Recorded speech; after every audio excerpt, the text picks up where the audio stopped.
For this video, I'm going to show you how to convert something made of styrofoam into something made of solid aluminum using common play sand and a little bit of magic. Start with some foam board from the dollar store and peel the paper layers off the top and the bottom. Now draw or print a picture of whatever it is you want to make and use your pictures as a guide to cut the foam board into individual pieces. I cut and glued my pieces together to make an awesome looking styrofoam pistol, but to turn the styrofoam into metal, we're going to need some play sand. We'll also need to fire up the mini metal. Hey, don't go in front. Hey, get back. You're in my video.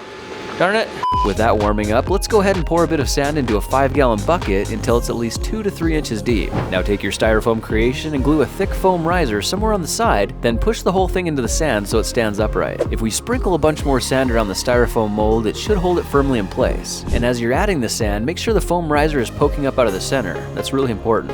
Now when the sand covers everything completely, give the bucket a little shake to level it out and fill any gaps around the styrofoam underneath. It's a good idea to have a little spray bottle handy so you can spritz some water and moisten the top layer of the sand. This way you'll be able to build a volcano around the foam riser to act as a funnel leading down to the styrofoam. Now here's where the magic begins to happen. When we pour molten aluminum into the makeshift funnel, the foam at the bottom vaporizes in an instant and the liquid aluminum rushes in to take its place. You can see it all happens very quickly, so be sure you're pouring fast enough to keep the funnel full, but slow enough to stop when it's done. Let everything cool for around 10 minutes and the metal should be hard enough to grip onto it with a pair of pliers. So pull it up out of the sand and you'll see your styrofoam creation is just transformed into solid aluminum. If you want to make it look nicer, you can clean up the rough edges with a file and some sandpaper, and that's how simple it is to make anything you can think of into solid metal. By the way, this also works with housing insulation as well. I put a pink foam sword into the sand and 10 minutes later pulled out an identical copy cast in solid aluminum. Well, that's it for now. If you like this video, perhaps you'll like some of my others. Check them out at thekingofrandom.com.